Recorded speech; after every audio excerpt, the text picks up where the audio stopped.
Welcome back to Opinion Journal. I'm Mary Kissel. Two businessmen stand to make two very big windfalls in the coming weeks. LA Clippers owner Donald Sterling is reporting to be selling the team at $2 billion.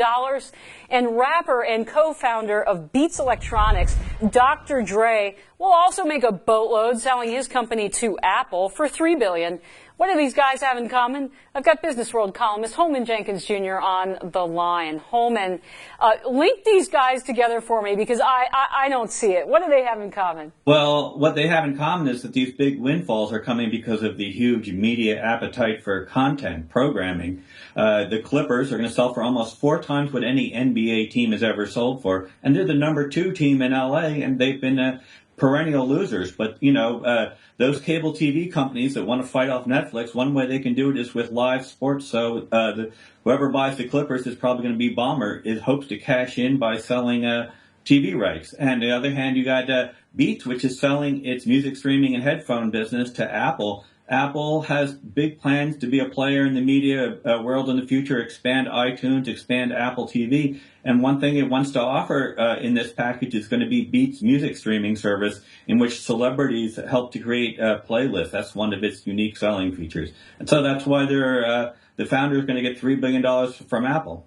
Now, you also argue that these two have a certain kind of history in common as well. Explain. Well, one thing they don't have in common is that no one is going to forgive and forget Donald Sterling's rant about how he doesn't want black celebrities accompanying his girlfriend to Clippers games. But I have heard not a single word mentioned of Dr. Dre's history. He was one of the founders of Death Row Records in the 90s, involved in gang warfare. Lots of their musicians got killed. Dr. Dre himself was convicted of beating up a TV host, a woman, because he didn't like the way she covered his former band, NWA.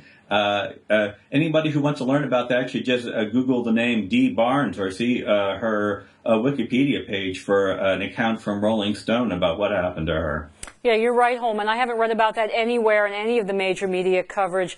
They also have a third thing in common, however, and that's where these deals are taking place, namely California. Is there any significance to that? Does it tell you that there's some kind of bubble going on or some kind of vibrancy out there that isn't happening in other parts of the country?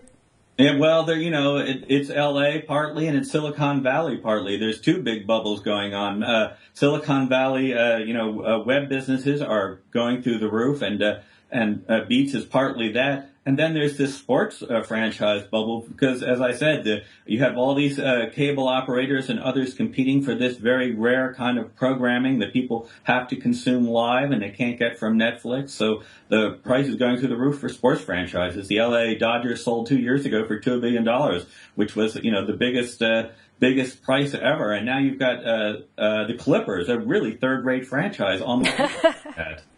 I guess it doesn't matter how you play, just as long as you're able to watch the game, as long as they can stay in it long enough to stay in the NBA. Yeah. Wow, okay. Holman Jenkins Jr. telling us what Donald Sterling and Dr. Dre have in common. Thank you very much.